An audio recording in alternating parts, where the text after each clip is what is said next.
నమస్తే అండి అందరికీని. మరి ఈరోజు మనం శివలింగం ఇంట్లో ఉండేటప్పుడు చాలా మందికి చాలా డౌట్స్ అయితే ఉన్నాయి. వాటి గురించి ముందు తెలుసుకుందాము. ఇంట్లో శివలింగం పెట్టుకోవచ్చా? పెట్టుకోకూడదా? అనేది పెద్ద డౌట్ అన్నమాట ప్రతి ఒక్కరికి కూడాను. అలాగే ఇంట్లో శివలింగం పెట్టుకున్నట్లయితే రోజు అభిషేకం చేయాలా? మరి అభిషేకం చేస్తునేటప్పుడు నాన్ వెజ్ తినొచ్చా? తినకూడదా? రోజు తలస్నానం చేసుకొనే శివలింగానికి అభిషేకం చేయాలా? కుంకుమ బొట్టు పెట్టొచ్చా? పెట్టకూడదా శివలింగానికి? అలాగే దేవుడి గది లేనప్పుడు మరి శివలింగం ఇంట్లో ఉంటే ముట్లు, అంట్లు వచ్చేటప్పుడు ఎలాగా? ఇంకా సూతకం ఉండేటప్పుడు శివలింగం ఏం చెయ్యాలి? మరి కేవలం మగవారు మాత్రమే శివలింగానికి అభిషేకం చెయ్యాలా? లేదంటే ఆడవారు, చిన్న పిల్లలు కూడా చేసుకోవచ్చా? స్వామివారికి నీటితోని కాకుండా పంచామృత స్నానం ఎన్నిసార్లు చేయించాలి? రోజుకి 2 సార్లు పూజ చేయాలా? 2 సార్లు అభిషేకం చేయాలా? అని చాలా మందికి చాలా డౌట్సే ఉన్నాయి కదండీ! మరి ఈరోజు ఈ వీడియోలోని వాటన్నింటిని కూడాను నివృత్తి అయితే చేయబోతున్నాను.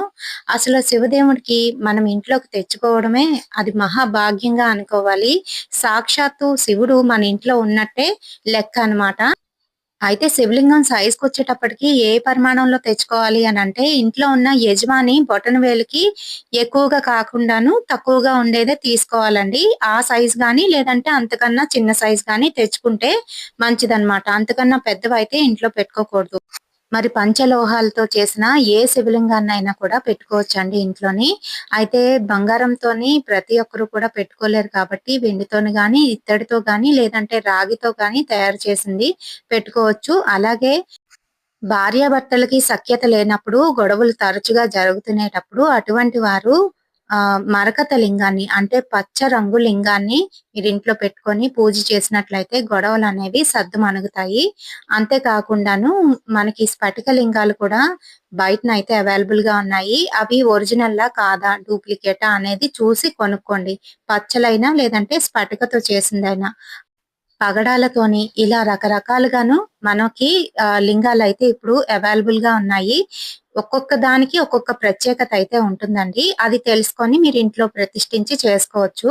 అయితే ఏ రోజున పెట్టుకోవాలి అనంటే వారాలలో స్వామివారికి అత్యంత ప్రీతికరమైన వారం సోమవారం కాబట్టి, సోమవారం రోజున తిథులు చూసుకొని మనమైతే పెట్టుకోవచ్చు. అయితే ఆరుద్ర నక్షత్రం సోమవారం కలిసి వచ్చిన రోజైతే ఇంకా మంచిది.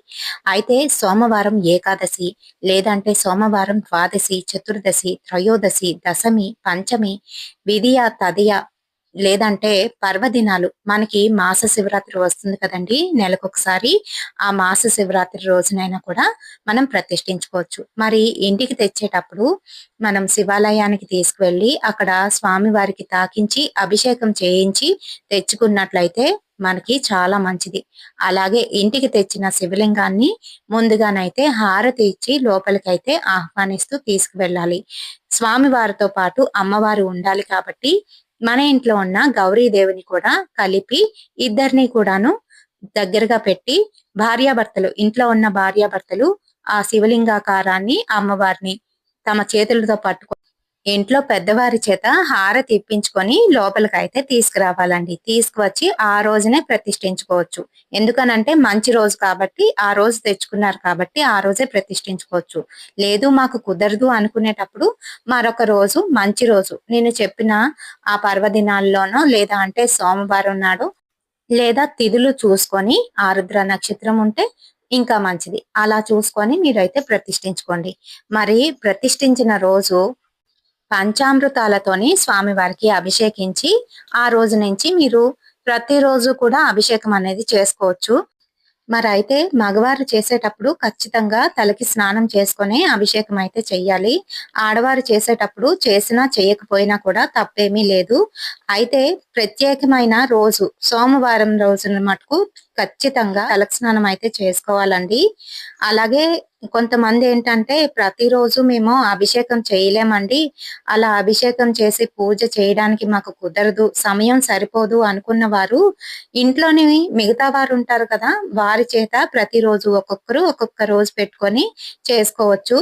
లేదు అనుకుంటే చక్కగా ఆ శివలింగాన్ని ఒక పాత్ర పెట్టి అందులో నీళ్లు పోసి ఆ నీళ్లలోనైతే పెట్టేసేయండి.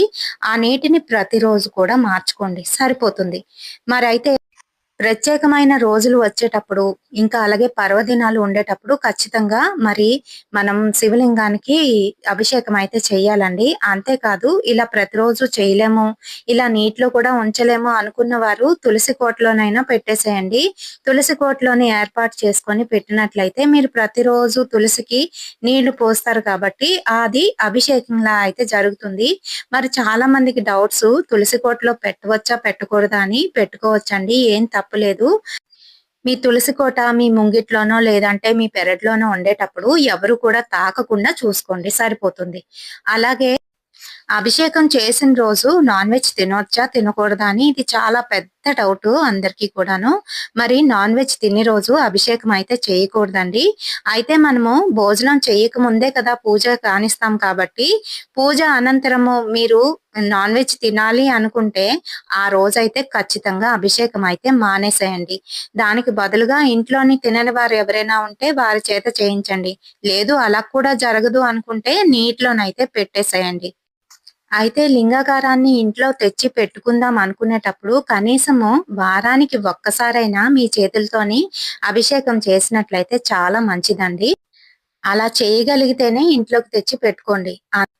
మరి అభిషేకం చేసేటప్పుడు శివలింగం మీద పడ్డ ఆ జలము మనకి ఉత్తర దిక్కుగా పానపట్టం మీద నుంచి ఉత్తర దిక్కుగా వచ్చేటట్టు ప్రతిష్ఠ అయితే చేసుకోవాలి. అంటే తూర్పుకి ఎదురుగా కూర్చున్నాం అనుకోండి, అంటే సూర్యుడు ఉదయిస్తాడు కదా, అదే తూర్పు. మరి దానికి ఎదురుగా సూర్యుడికి ఎదురుగా కూర్చునేటప్పుడు మనకి ఎదురుగా శివలింగం ఉంటే మన ఎడమ చేతి వైపు ఆ నీరు అనేది పోయేటట్టు చూసుకోండి. మరి అదే గుర్తు. పెద్ద ఆనవాలుగా మీకు ఇలా అర్థమవుతుందని ఈ రకంగానైతే చెప్పానండి. అంతే. ఇంకా కొంతమంది ఏంటంటే హాలిడే ట్రిప్స్‌కి వెళ్తూ ఉంటారు. లేదంటే అర్జెంట్ పని మీద బయటికి వెళ్తూ ఉంటారు. అలాంటి సందర్భాల్లోని ఆ శివలింగాన్ని ఏం చెయ్యాలి? మీతో పాటు పట్టుకు వెళ్ళొచ్చా? పట్టుకెళ్ళకూడదా? మీకు అక్కడ అవకాశం ఉండి అక్కడ మేము స్వామివారికి అభిషేకం చేసుకోవడానికి వీలుగా ఉంటుంది అనుకున్నట్లయితే తప్పకుండా మీతో పాటు తీసుకువెళ్ళొచ్చు. తప్పేమీ లేదు. లేదు అనుకుంటే విభూది ఉంటుంది కదండీ! విభూది పండు లోపల పెట్టి పైన విభూదిని కవర్ చేయవచ్చు. ఒక గిన్నెలోకి విభూది తీసుకొని అందులోని శివలింగాన్ని పెట్టి దానిపైన విభూతితో కవర్ చేయవచ్చు. లేదు అది కూడా కుదరదు అనుకుంటే మన బియ్యం డబ్బా ఉంటుంది కదండీ! బియ్యం డబ్బా లోపల శివలింగం కనిపించకుండా పైనైతే బియ్యాన్ని వేసి కవర్ చేసుకోవాలి. లేదంటే ఏదైనా ఒక పాత్ర తీసుకొని అందులో బియ్యాన్ని పూర్తిగా నింపేసి ఆ మధ్యలో పెట్టి కవర్ చేసుకోవచ్చు. మరి మైలు వచ్చినప్పుడు ఇంట్లోని పిల్లలు ఉంటారు. చిన్న పిల్లలు ఉంటారు. పెద్దవాళ్ళు ఉంటారు. వారు అంటు ముట్లు వచ్చినప్పుడు ఏం చెయ్యాలి? అప్పుడు కూడా ఇదే పద్ధతి. ఇలా శివలింగాన్ని కవర్ అయితే చేసేయాలి ముందుగానే. అలాగే దేవుడి గది వేరుగా లేనప్పుడు శివలింగాన్ని ఇంట్లో పెట్టుకోవచ్చా? పెట్టుకోకూడదా? అని డౌట్స్ ఉంటాయి కొంతమందికి. అలా వేరుగా లేనప్పుడు కూడా పెట్టుకోవచ్చండి. కాకపోతే మైలు గాలి తగలకుండా మనం చూసుకోవాలన్నమాట. అంతే. ఇంకేమీ లేవు ఇక్కడ. మరి స్వామి వారికి కుంకుమ బొట్టు పెట్టవచ్చా? పెట్టకూడదా? అని కొంతమంది డౌట్స్ అయితే అడుగుతూ ఉంటారు. అయితే ఆయన అర్ధనారీశ్వర స్వరూపం కాబట్టి ఆయనకి కుంకుమ బొట్టు పెట్టవచ్చు. కాకపోతే కుంకుమ బొట్టు వేడి చేస్తుంది. అంటే అందులో ఉన్న పసుపు వలన ఆయనకి వేడవుతుందని, గరళంలోని హాలాహలం ఉంటుంది కాబట్టి స్వామివారికి వేడిగా ఉంటుంది కాబట్టి ఆ తాపాన్ని చల్లార్చేందుకు ప్రతిరోజు మనము అభిషేకం అయితే చేస్తున్నాం కదా. మరి అందుకనే స్వామివారికి మనము చందనం అయితే లేపనం చేస్తాము. మరి చందనం లేపనం చేసేటప్పుడు ఇది పెట్టినట్లయితే మళ్ళీ వేడి చేస్తుంది. అందుకనే కొంతమంది పెట్టకూడదు అని చెప్తారు. ఇంకేమీ లేదు. ఎప్పుడైనా మనం పెట్టుకోవచ్చు. కానీ చిన్నది పెట్టాలన్నమాట. మరి అభిషేకం చేసిన తర్వాత, అభిషేకం చేసిన ద్రవ్యాలని ఏం చెయ్యాలి అనేది తెలుసుకుందామండి. అయితే మనము పంచామృతాలతో చేసినప్పుడు, ఇంకా కొబ్బరి నీళ్ళతోని, జలంతోని చేసేటప్పుడు వాటిని మనం తీర్థంలాగా తీసేసుకోవచ్చు. అలాగే ఘన పదార్థాలతో అభిషేకం చేస్తూ ఉంటాం కదా! అంటే అన్నం కావచ్చు, లేదంటే పండ్లతో కావచ్చు, ఇలా చేసేటప్పుడు వాటిని ప్రసాదంగా మనము ఇంటిల్లపాది కూడా తీసుకోవచ్చండి. మరి పంచామృతాలతోని, ఇంకా విభూతితోని చేసేటప్పుడు కొంచెం ఎక్కువగానే అవుతుంది. అలాంటప్పుడు మనము తీసుకోలేము అనుకునేటప్పుడు వాటిని తీసుకువెళ్ళి చెట్ల మొదల్లోనైతే వేసుకోవాలండి. అయితే చాలా మందికి డౌట్ ఏంటి అనంటే, స్వామివారికి అభిషేకం 2 పూట్ల చేసుకోవచ్చా? చేయవచ్చండి. ఎవరైనా కూడా, ఎప్పుడైనా కూడా చేసుకోవచ్చు. స్వామివారి మీద పూర్తి భక్తి శ్రద్ధలతోని మనం ఎప్పుడు చేసినా కూడా స్వామివారు స్వీకరిస్తారు. అలాగే ఖచ్చితంగా చెయ్యాలా అని కొంతమంది డౌట్సు. ఖచ్చితంగా ఏమీ లేదండి. రోజుకి ఒక్కసారి తెల్లవారు కావచ్చు, లేదంటే సాయంత్రం కావచ్చు, మీరు ఎప్పుడైనా అభిషేకం చేసుకోవచ్చు. మరి కొంతమందికేమో పూజా గది వాళ్ళ వంటగదిలోనైతే ఉంటుంది. వంటగదిలో ఉండేటప్పుడు ఇలా శివలింగాన్ని పెట్టి పూజలు చేస్తునేటప్పుడు మేము నాన్ వెజ్ వండుకుంటే ఎలా అండి అని కొంతమంది ప్రశ్నలైతే వేస్తున్నారు. అయితే అలాంటప్పుడు ఏం చేయాలి అంటే స్వామివారిని విభూది పండులోని పెట్టేసి మనము జాగ్రత్తగాను ఒక బాక్స్‌లో గాని లేదా అనంటే ఎక్కడైనా స్వచ్ఛమైన ప్రదేశంలోని అదే మనం బీరువా పెట్టుకుంటాం కదా! బీరువా లోపల గాని పెట్టేసి మీరు ఉంచవచ్చు. మరి శివలింగాన్ని ప్రతిష్ఠ చేసుకునేటప్పుడు స్వామివారి ఎడమ భాగాన అమ్మవారు అంటే గౌరీదేవి, కుడి భాగానేమో విఘ్నేశ్వరుడు, ఎదురుగుంట నందినైతే పెట్టుకోవాలండి. మరి చిన్న చిన్న మనకి నంది విగ్రహాలైతే లభిస్తూ ఉంటాయి. రెండింటిని కూడా అంటే స్వామివారిని ఎప్పుడైతే ప్రతిష్ఠ చేస్తామో, ఆ సమయంలోనే నందిని కూడా ప్రతిష్ఠ చేసుకుంటే సరిపోతుంది. ప్రత్యేకించి మళ్ళీ వేరొక రోజున అని పెట్టుకోకూడదు. ఈ రెండింటిని కూడా ఒకేసారి ప్రతిష్ఠ చేసుకోవాలి. మరి ఇంకొక డౌట్ ఏంటి అనంటే, స్వామివారికి మహానైవేద్యం పెట్టాలంట కదండీ! శివలింగం ఇంట్లో ఉంటే అని అంటూ ఉంటారు చాలామంది. మహానైవేద్యం అంటే మనం వండుకునే అన్నం, పప్పు, కూర, చారు ఇవన్నీ కూడా కలిపి స్వామివారికి ముందైతే నైవేద్యం పెట్టాలి. మరి మనం ఏవైనా డ్రై ఫ్రూట్సు లేదంటే పటికి బెల్లం, ఖర్జూరాలు ఇంకా ఫ్రూట్సు, పాలు, పెరుగు ఇలాంటివేవైనా కూడా నైవేద్యం పెట్టుకోవచ్చు. పెట్టగలిగేవారు రోజు మేము నియమం తప్పకుండా శుచి అయ్యి, స్నానం చేసుకొని, శుభ్రంగాను స్వామివారికి అనుకొని వండి, ఆ తర్వాత స్వామివారికి పెట్టిన తర్వాతే ఇంటిల్లపాది తింటాము అనుకుంటే ఖచ్చితంగా మీరు మహానైవేద్యం పెట్టి చేసుకోవచ్చు. లేదు అలా చేయలేము అనుకునేటప్పుడు సింపుల్‌గా మనం ప్రసాదాలు పెడుతూ ఉంటాం కదా! ఆ ప్రసాదాలైనా కూడా నైవేద్యంగా పెట్టి మనం పూజ అనేది చేసుకోవచ్చు. అంతేనండి. ఇంకేమీ లేవు. ఇక్కడ భక్తనేదే ముఖ్యం. భక్తనేదే ప్రధానం. స్వామివారు ఎవరిలోనైనా కూడా భక్తినే చూస్తారు.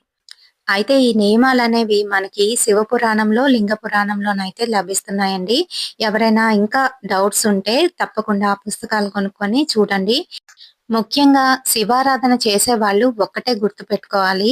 మీ భక్తి ఎంత పరిపూర్ణంగా ఉన్నది, మీ భక్తి ఎలా ఉన్నది మాత్రమే స్వామివారైతే చూస్తారండి. అంతేగాని ఇదే పద్ధతి, ఇలానే చెయ్యాలి అని స్వామివారు ఎప్పుడు కూడా అనుకోరు. కాబట్టి స్వామివారిని మనసులోని స్థాపించుకొని మీరు చక్కగా లింగాకారానికి పూజ చేసుకోండి. మరి ఆ గౌరీ శంకరుల ఆశీస్సులు మనపై ఎల్లప్పుడూ ఉండాలని కోరుకుంటూ సెలవైతే తీసుకుంటున్నానండి. ఇంకా మీకు లింగాకారాలు గురించి అదేనండి స్ఫటిక లింగం పెట్టుకుంటే ఎటువంటి ఫలితం కలుగుతుంది? మరకత లింగం పెట్టుకుంటే ఎటువంటి ఫలితాలు లభిస్తాయి? వీటి గురించి తెలుసుకోవాలి అనంటే మన ఛానల్‌ని తప్పకుండా ఫాలో అవ్వండి. మరి మన ఛానల్‌లోని భక్తి కథలు, ఇంకా వ్రత కథలు వీటితో పాటుగాను మంత్రాలు, తంత్రాలకు సంబంధించిన వాటితో పాటుగా బ్యూటీ టిప్స్ కూడా ఉంటాయండి గమనించగలరు. రేపటి సరికొత్త వీడియోతోని మళ్ళీ మీ ముందుకైతే వచ్చేస్తాను. అంతవరకు